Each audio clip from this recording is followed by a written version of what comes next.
Come on, Bill 5000 Nation, how's everyone doing today? Hopefully everyone's having a great day. If not, I hope it gets better from here. We are back with another MrBallen video. This one is titled, What He Filmed in His Secret Room Destroyed a City. What he filmed in his secret room destroyed a city. Holy shit. What kind of secret? Sex dungeon? Is that what we're talking about? I don't think a sex dungeon would destroy a city. Hell, they made a movie of one. 50 Shades of Grey. All right. Either way, I'm excited to get in today's video, and even more excited to get this poor man's face off of this right here. Yeah. All right. I'm excited to get in today's video. If you guys are excited as I am, go ahead, turn them lights down low, put on something comfy, couple, something special. Let's get highly disturbed. Yeah. Today's story comes out of China, and it is a brutal story. There's just no way to tell it without being sort of graphic. So with that in mind, this is definitely a mature audiences only type of story. Now That said, it is a fascinating story, and the ending is something that very few of you are going to see coming. It's going to feel kind of predictable throughout most of the story, and then it's like the end completely changes your impression of the story. But before we get into that story, if you're a fan of the strange, dark, and mysterious delivered in story format, then you've come to the right place, because that's all we do, and we upload once a week.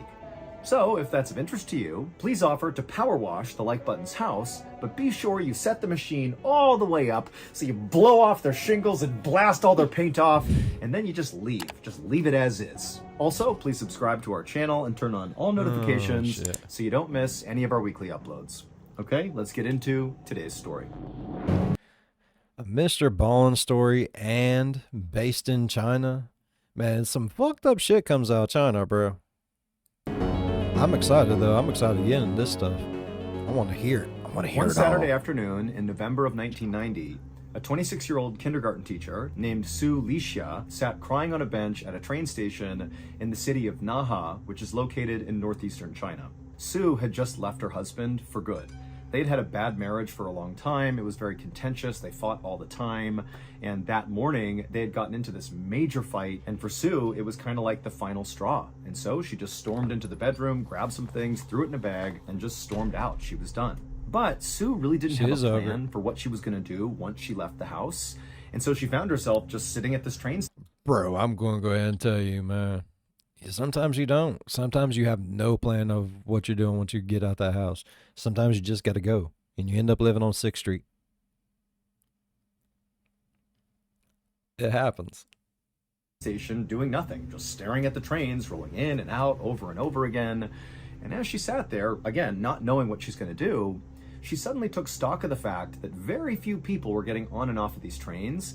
And in fact, the train station itself was weirdly vacant. So the city of Naha, where Sue was actually fairly small by China's standards, even though there was 70,000 people that lived there. The city sat at the base of this towering mountain, and then all around the city in the outskirts was basically just farmland with lots of soy and corn crops. And then as you move closer to the city center, there were lots of things you would expect to see in a city, like tall buildings and, residential and commercial areas. But overall, Naha was just kind of boring. It's like the city was a city, even if it was small, but there was just not much going on. And in fact, if you lived in China, but not in Naha, there was a very good chance you didn't know Naha even existed, like it was kind of irrelevant. However, in the last few months leading up to this moment that Sue is sitting at this train station, the city of Naha had suddenly been put on the map, and everybody knew about this city because women from Naha were going missing in droves. In fact, Sue herself knew of at least a dozen women who had gone missing over the past few months from Naha. And as these women started going missing, it was making the news all over the country,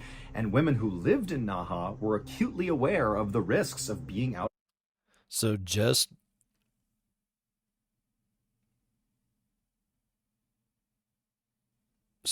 the women? Now, like, is it older ladies or is it just any female?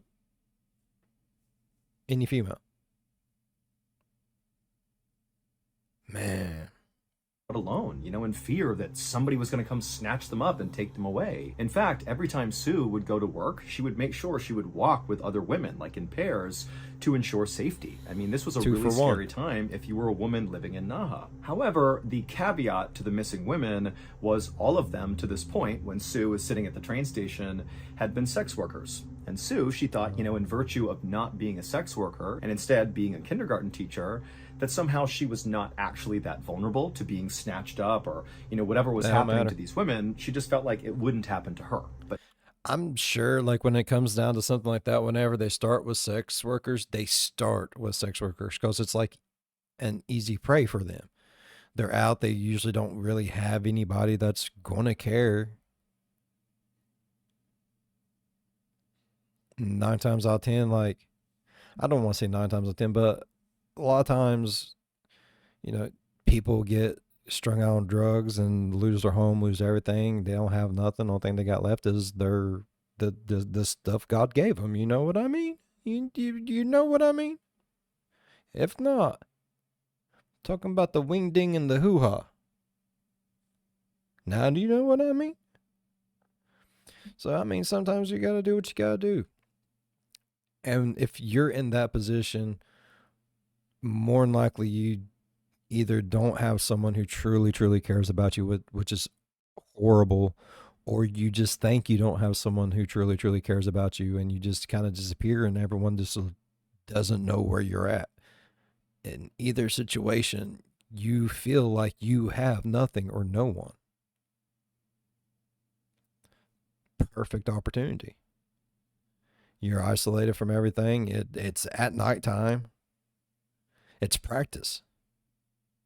And then they start getting brave. And then it don't matter if you're a sex worker. It don't matter if it's daytime. It don't matter if you have a certain hairstyle. It don't matter if there's 2 of you. People get brave, bro. And it's not always good. Now, as Sue sat at this train station, which again was eerily quiet and vacant, she couldn't help but feel like she had made a bad decision being here. She felt like she could easily become the next woman who went missing from Naha. And so Sue began to think, maybe I should just go back home and try to patch things up with my husband, mostly for her safety, just to go back inside her home and be safe again. But before she could stand up to do that, she noticed on the other end of the platform this man who was exceptionally well dressed with this beautiful brown wool coat and fancy pants. He looked like he stepped straight out of a fashion magazine. He came up onto the train platform, and without saying a word, he walked slowly down the platform all the way to where Sue was, and he reached into his pocket and he held out a tissue to her because he saw she was crying. And Sue, she's looking up at the sky, and again, there's nobody else here, and she's very much on edge.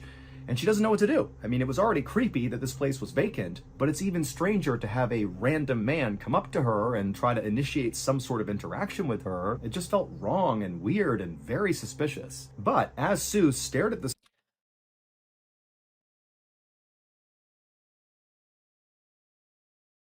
I mean, maybe he was just being nice. Some people are nice. I think we forget, in today's world that niceness is a thing. Niceties? More like oddities, but still. Nicenesses. Words. Maybe it was just being a gentleman. Like 9 times out of 10 when people see other people crying, they feel bad. Some people are just like, here, have a tissue. You want a hug? I'm a hugger. It's like, you need a hug? You either say yes or you say no. Yeah, I leave that in your court. I'm a hugger. I see you crying. I'm like, you need a hug. That's just me. This guy, trying to figure out what his angle was, she could see that he had kind of kept himself standing back from her, kind of a respectful distance, not trying to crowd her out. And he was looking at her with a very sympathetic look on his face, and he's holding this tissue out, and he said to her, "Are you okay?" And he hands the tissue again, like, "Please take it." And there was just something about this guy that felt very sincere.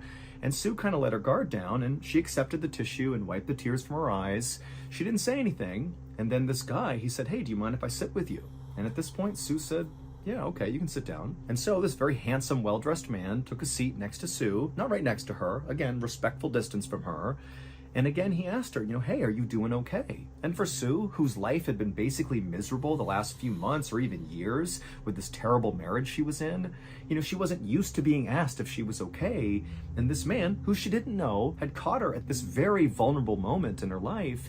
And it was like all her emotions just came pouring out. And she began sobbing hysterically, telling this guy that no, she was not okay. Her life was in ruins. She had just abandoned her family and she had no idea what she was going to do. And finally, when Sue stopped telling this guy all about her problems, she felt very embarrassed and kind of looked up at him like she was sorry for even saying as much. But the man, who was very intently listening, he was just nodding along, very sympathetic, and he told Sue that his name was Gia Wang, and that he was a director at a factory not far from here, and if she was open to it, he'd be happy to think about hiring her at the factory, give her a new start potentially, because it seemed like that's what she really needed. And then he asked her if she wanted to come back to his house to discuss this job opportunity further. Now with this, even though Sue had really appreciated everything this guy had done to this point, the second he asked her to come back to his house, she's like, red flags are going up. She knew there's something off here. Clearly this guy does have an angle and it's not to benefit me. And so she looked at him with an absolutely suspicious look, like, no way am I going to your house. I don't know you. Like, I appreciate the tissue and you letting me cry, but there's no way.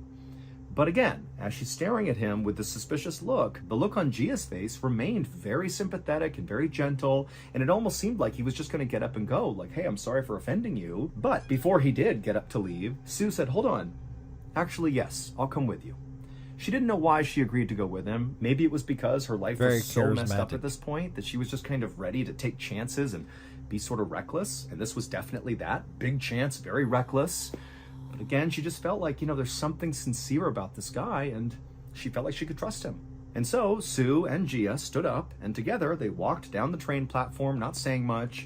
They went downstairs, they went out to the street, and they walked a couple of blocks to where Gia's street was. And as soon as they turned the corner and he showed Sue which house was his, Sue looked up, and whatever hesitations she had had still to that point about following the stranger to his house were gone, because she saw his house was beautiful. It wasn't that it was so grand or anything, it totally fit with the neighborhood, but it was very well maintained and totally felt on brand for a guy who was so well dressed and so well manicured and frankly so handsome. So Gia led the way to the front door of his house. He unlocked the door, he opened it up, and then he gently gestured for Sue to come on inside. And so she did. She walked past him, Gia followed her in, and the two of them took off their shoes and made their way into the kitchen, where Gia brewed some tea for them, and then they both sat down and began to sip their tea and talk about this job opportunity. And so for a few minutes, Gia is telling Sue all about the role and what she might be doing. And Sue is kind of asking general questions about it. But, for the most part, she just kind of enjoyed being in the presence of somebody who seemed to care about her. That's but awesome. After she finished her entire glass of tea, suddenly Gia, who had been talking this whole time about the factory, just stopped. It was like he was waiting for her to drink that entire drink. And as soon as she was done with her cup, Gia, again, he went quiet and just stared at Sue with this kind of sinister look on his face, like he was very pleased with what was going on. And at that point, Sue looked down at her teacup and then back at Gia, and suddenly she began to feel very drowsy. It was like her vision was beginning to go, and she realized Gia clearly had poisoned her. There was something inside of her tea. And so before she could do anything, everything went black. Oh, shit. A couple of weeks later, just a few blocks away from where Sue met Gia at the train station, a police officer named Zhang was standing behind his desk at the police station when a very concerned-looking elderly couple came inside. Now, this couple was here to speak with Zhang about a missing person, but the missing person was not Sue. She had been missing for 2 weeks now. Nobody had seen her, but no one had reported her missing. Her husband had just assumed that Sue had left him, and that's why he hadn't seen her, and so he had naturally not reported that. And again, nobody else knew she was missing, so keep that in mind. Officer Zhang has no idea about Sue and Gia, none of it. But when this elderly couple came in to make a missing person report, Officer Zhang was not the least bit surprised. It was now December of 1990, and over the past 6 months, 20 women out of Naha had suddenly gone missing. Remember, Sue is not one of those 20. The 20 are mostly sex workers who went missing at that same train station where Sue met Gia. And so Officer Zhang was used to making all these missing person reports. But candidly, the police actually felt like, because these were sex workers that were going missing, they weren't sure if they were actually being abducted or if they were simply getting on a train and kind of leaving town to go work somewhere else. And so really there wasn't a whole lot of investigation happening to... I didn't think about that. It is a train station, ain't it? Oh shit. I mean that is a very good possibility though. Like, there's too many hoes here. My hoo-ha ain't getting the attention that it deserves. I'm jumping on a train.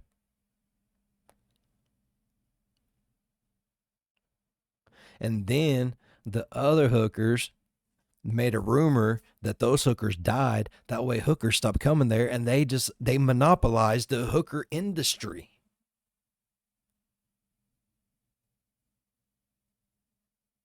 Big prostitution, let me tell you. It's a thing. Figure out why so many of these women were going missing. But again, Officer Zhang, he's not surprised that they're telling him they want to file a missing person report. But when Zhang took this elderly couple to an interview room to talk to them about whoever was missing in their lives, when this couple spoke, Officer Zhang knew this was different, because the couple was not reporting another missing woman from Naha who also happened to be a sex worker. Instead, they were reporting that a man was missing, a businessman. However, the details of his disappearance sounded eerily similar to all these sex-working women who had also gone missing. This guy was last seen at that same train station where Sue had met Gia, and then nobody had seen him, and so that's why they were here. And so Officer Zhang, he wrote up their report, and then he told the couple that, you know, very likely this man is okay, and he'll show up at some point under his own steam, but he told them the police would look into it, and they'd be in touch. However, as this couple got up and turned around and left, Officer Zhang couldn't help but feel like this missing man and all these missing women went missing from the same place. And it's the same city and it's the same pattern over and over again, but now we have a man. And even though Zhang wanted to write it off as an anomaly, maybe he was a very pretty man. Maybe he was so pretty they thought he was a whoa man. It could happen. You see something from the back and you're like, damn. And then it turns around, it's like, dude. You know what I mean? Like, turn around, like, got the hair of Thor, but also like the beard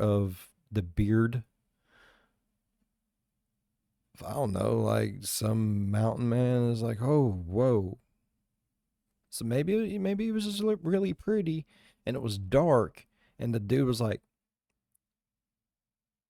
I'll do. I don't know. I'm not there. I'm just trying to he guess. started to wonder if this missing man was connected to all these missing women. Because by January of 1991, so 2 months after Sue had gone missing without a trace and still had not been reported by anybody, and 6 weeks after that elderly couple reported that man missing, another 5 people from Naha had gone missing, 2 more women and 3 more men. And so now the police in Naha were looking at 26 people, men and women, that had all gone missing very recently out of Naha, and nobody had a clue what happened to them. And importantly, because now there were men who were not sex workers who were going missing, the police couldn't just write this whole thing off as, oh, these sex working women are just going to another city to go do their work there. Like, that was not a possibility anymore. Clearly something bad was happening, and the police knew they really needed to do a real investigation here. So finally, in early spring of that year, the police in Naha formed a task unit and legitimately began investigating all these disappearances.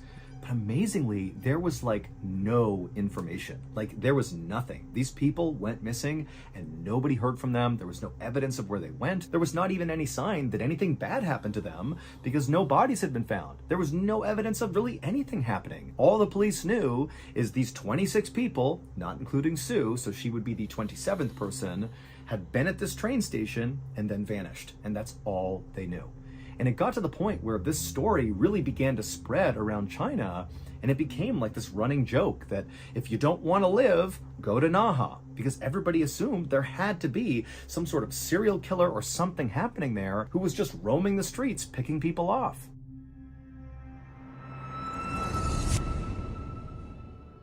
Thank you to BetterHelp for sponsoring today's video. I have a highly addictive personality, and in my life, it's been both a blessing and definitely a curse. When I'm focused on a goal, I become totally addicted to it, and as a result of that, I usually accomplish that goal. But when I don't have a goal to pursue, I often turn to alcohol kind of out of boredom, and then that becomes a very unhealthy addiction. It usually starts with a drink or two with my wife over dinner, totally harmless. But very quickly, I spiral and begin hiding alcohol around the house and drinking by myself in the garage secretly at like midnight after my family's asleep. And invariably, my wife always finds out eventually, and we have the same talk every single time where I promise her I'm never gonna do it again, but the cycle always continues. However, this month, with the help of my therapist, I finally decided enough was enough. For my family, for myself, I have to be sober. And so far, sobriety has actually been kind of great. Granted, I'm 3 weeks into the process, but I'll tell you, this time it feels permanent. And I really attribute that to working with my therapist. They're really a big part of the reason that I saw just how destructive alcohol is in my life. So if deep down you feel like you do have some big change you know you have to make at some point, really consider giving therapy a try, because I'm telling you, their perspective, which you don't have, is the thing you're likely missing. They're able to show you what's going to happen if you don't make that change. Obviously, therapy is not a one-size-fits-all solution, but I'm telling you, it's a great starting point if you're in a similar position to mine. And a very accessible therapy option is a totally online therapy platform called BetterHelp. All you have to do is fill out a quick survey online, and then you'll be quickly matched up with a licensed therapist who will listen and give you helpful, unbiased advice. Let BetterHelp connect you to a therapist who can support you right from the comfort of your own home. Visit betterhelp.com/MrBallen or select MrBallen during sign up to enjoy a special discount on your first month.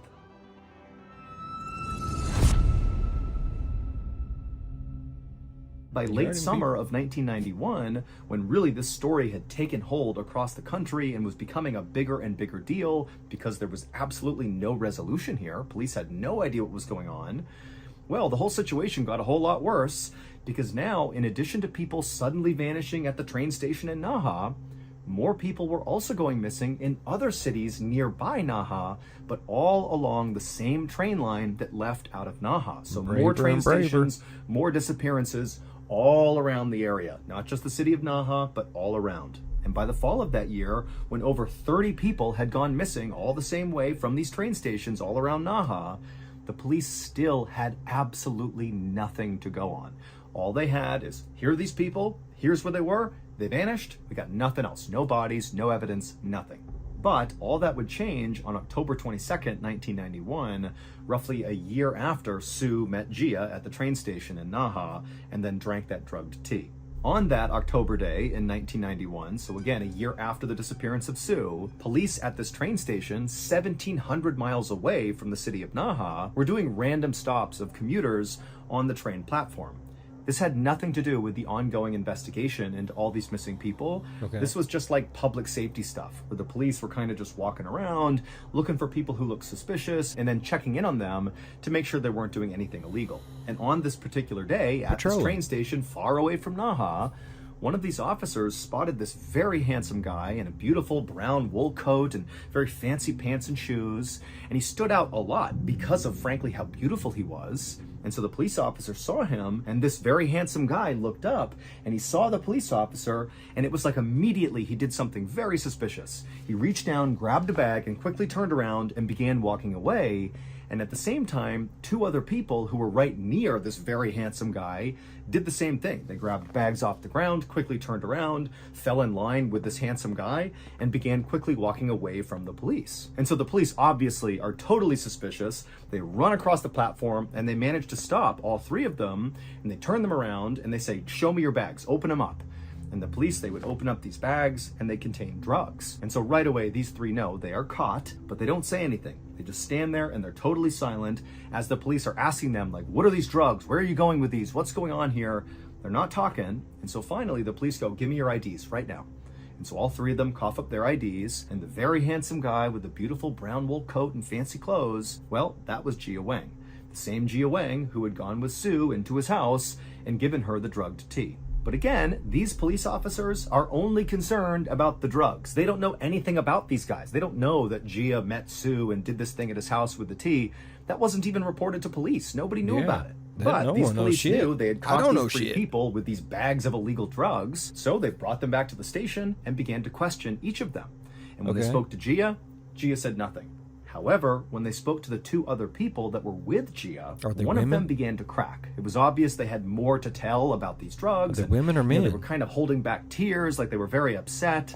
And one of the interrogators, sensing one of these people was prepared to confess to something, instead of really drilling down on them, he was very comforting. And he offered them a blanket and said, here, take this blanket, relax, it's okay. You can tell me what's on your mind, it's okay. And that just totally broke this person. And they said, these drugs are nothing. You need to see what's in Gia's house. That will put these drugs to the side. They won't matter. What's in his house is horrible. The next day, a phone rang in the police station in Naha, and Officer Zhang picked it up, and it was one of the officers who interviewed these three people with drugs and got this whole horrible confession about what was inside of this guy Gia's house, and he told Zhang all about it. And as Zhang is listening to this, his eyes went wide because he knew this had to be connected to all these people going missing. Like, this has to be it. And so as soon as he hung up the phone, Officer Zhang rounded up 20 other police officers and 10 forensic doctors to go search Gia's house. And when they got there, the house from the outside looked just as beautiful as when Sue had seen it for the first time and felt like her reservations about Gia had gone down because of how wonderful his house looked. But as soon as all those police officers and the forensic doctors stepped inside of Gia's house, he wasn't home, there was nobody there. When they went inside, they were instantly hit with this horrible, horrible smell inside the house. Even though things are neat and beautiful inside too, there was something bad inside this house. And the smell seemed to be coming from the basement. And so at some point, Officer Zhang and the other officers, they got to the door, they opened it up, and they looked down, and all they could see was just this dark room down there, and the smell was so strong. But they pulled their shirts up over their faces, and they went down the stairs, and when they got down there, they couldn't see anything, it's totally dark. But the smell at this point was so overpowering that a couple of the officers almost fainted. And so literally they had to leave the house fearing they were breathing in toxic chemicals or something, and they had to wear gas masks just to go back into the house and back down into the basement. And when they got back down there, now wearing their masks, it didn't seem like there was anything down there that could produce such an awful smell. Like there was just nothing down there. But eventually one of the officers moved to the middle of the basement, right in the middle, and they realized there was an opening. And they looked down into it and they couldn't believe what they saw. And at the same time, somebody upstairs made an equally horrifying discovery because they discovered a videotape, a VHS cassette, that contained this horrible footage that effectively explained what was going on inside of that pit in the basement. But to understand that, we need to go back a year to when Sue met Gia at the train station. She went back to his house and drank the drug tea and blacked out. After Sue drank that tea, she didn't die. Gia did not kill her. Instead, she woke up a few hours later being totally confused, and she was immediately hit by this horrible smell, but it was totally pitch black. She can't see anything, and she began feeling her hands around her, and she felt stone everywhere she touched, and eventually she realized she was in what felt like the bottom of a well. But it wasn't water she was standing in. She was standing in something that almost felt like jelly, and she began kind of touching it to figure out what it was. She could not tell, but she couldn't help but feel like the things around her were kind of moving, like they were alive. And then suddenly a lid that clearly sat atop of this pit began to slide over above her. And so suddenly light was coming down into this pit.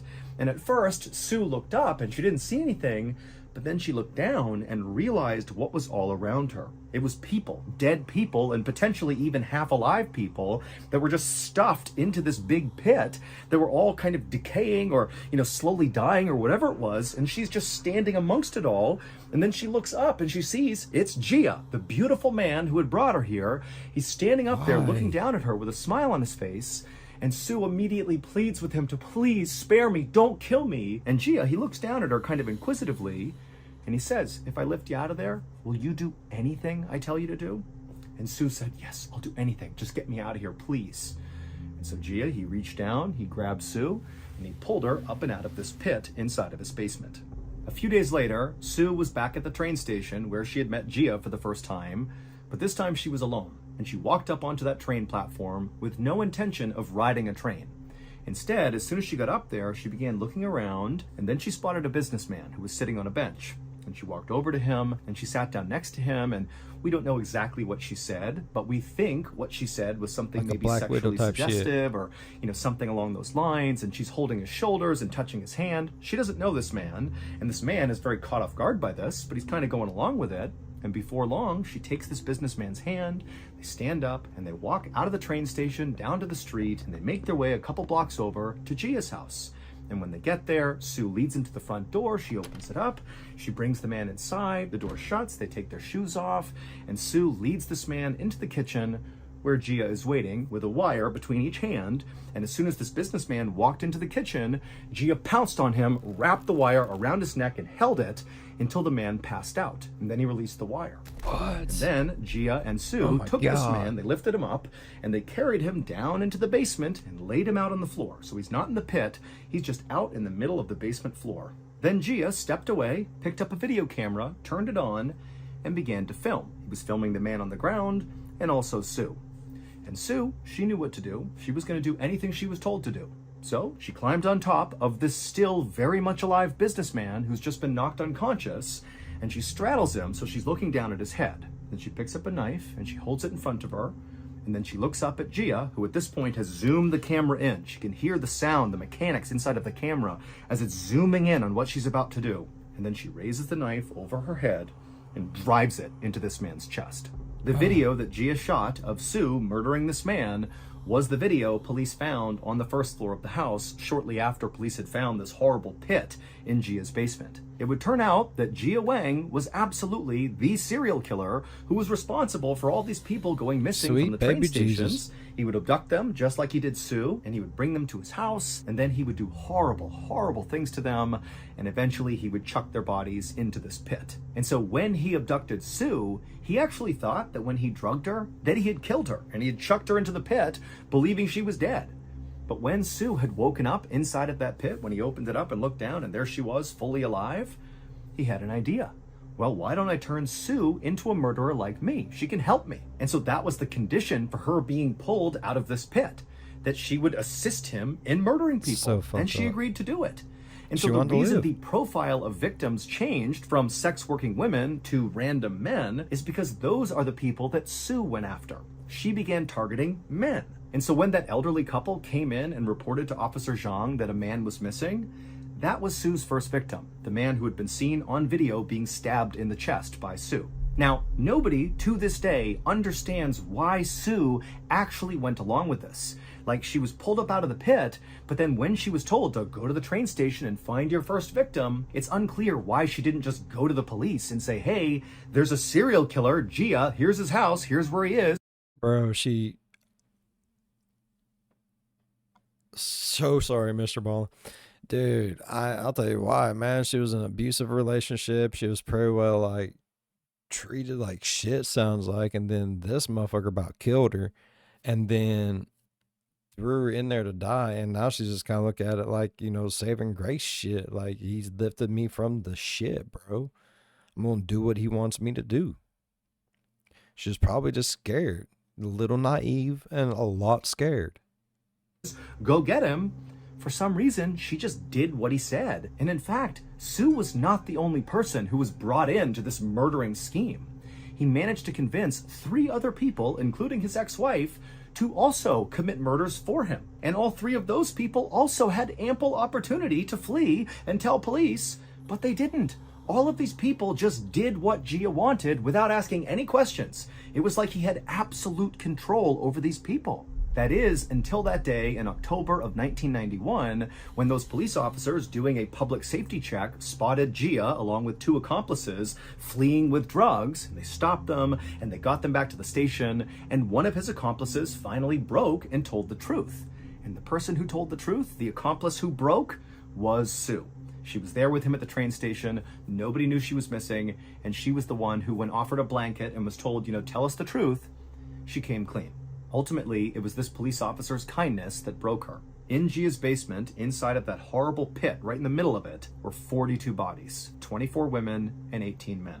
In the Oh my end, God. Gia and all 4 of his forced accomplices, including Sue, were sentenced to death, and they were executed on January 24th, 1992. Today, the city of Naha is still just as infamous as it was in the 90s when these murders took place. And in fact, the nickname for Naha is now just Bandit City to reflect what happened there.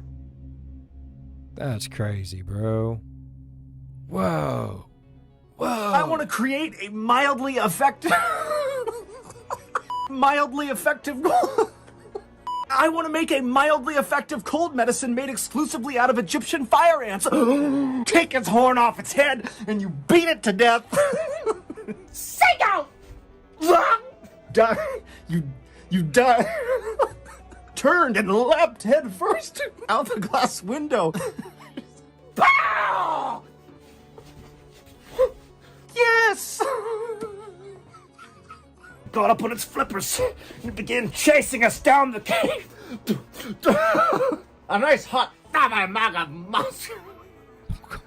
and we settled on a piping hot plate of eagle tonsils, your smoked chicken gallbladder eggnog, your zebra cornea souffle. Get to go surfing. Surfing. But no! Yes, it did. Papa, tu dois avoir. Papa, tu dois avoir. Lungy was already in there, and he looks at me and he says, Papaya, deveríamos ter ficado con Hello Fresh. Oh, Lungy, put on... Ooh, MrBallen, ooh. It's not even funny. If you're wondering why I just shared a whole slew of me just butchering my various intros and different parts of strange, dark, and mysterious videos, well, it's because you all asked for it. Yes. Last month, in our first ever MrBallen newsletter, we posed a question. We said, what do you want me to share with you the most? And overwhelmingly, what you all wanted to see was a compilation of bloopers. And you don't want to miss the next newsletter because maybe there's something else you want to see, and that newsletter might give you a chance to actually see that thing happening. And also, remember, the newsletter encompasses basically everything we're up to, both things that are coming up in the future, things that you might have missed, what we're doing now, and it's designed to be really easy to consume. It's very visual. It's not all text. Like, it's very beautiful. It's an incredibly good newsletter. And so to sign up, all you got to do is go to ballenstudios.com and input your email, and boom, you're signed up. Also, you can just click the link in the description below. That will also get you signed up for the newsletter. And then we will deliver it to you, once a month, and boom, there you go. You're in the know. So thank you to all the people who have already signed up, and in advance, thank you so much to those that are about to go sign up, and I'm sorry to those that plan to not sign up, because really, you're missing out. And you know what? Seagull Lung, he's going to be pretty disappointed in you, so there's that too. Okay? Peer pressure. Go get it done. ballenstudios.com. Sign up for our incredible monthly newsletter. Thank you so much. See ya. Wait, don't go anywhere. If you're looking for more strange, dark, and mysterious videos, click here. I don't ever know when these damn things are ending anymore. Fuck. Yeah, we can't disappoint old Seagull Long. He'll come after us. I don't want that. He scares me. Alright, I really enjoyed today's video. It was confusing. Damnation. That's crazy though. Like, nobody was even looking for, like, half the people I thought they was looking for. One couple looking for one person. One couple looking for one person, and then everything just went. That's crazy. And if they wouldn't have been doing that just like citizen check shit thing that they was doing, man, just so many things they could have just not been caught. They could have just not been caught. That's crazy. All right, I really enjoyed today's video. If you all enjoyed today's video as much as I did, please go down there, leave a thumbs up. It really helps the channel grow. While you're down there, if you want, going over, slap that subscribe button, become part of the Built for 1,000 Nation. We do some crazy shit here. If you want to know when that crazy shit happens, ding that bell. It might work for you. It might not. It probably won't. But if it do, jump in on one of my premieres, go over in the live chat and be like, hey, Bill, I've always heard you talk about, ding that bell if it dings for you, and how magical it is for people. I just want you to know, for me, it was like watching my first episode of Walker, Texas Ranger. It changed my life. Leave a like and dip. That's all you gotta do. As always, be good to one another. I'll see you in the next one. Bye bye. Oh shit, Chuck Norris is gonna kick my ass.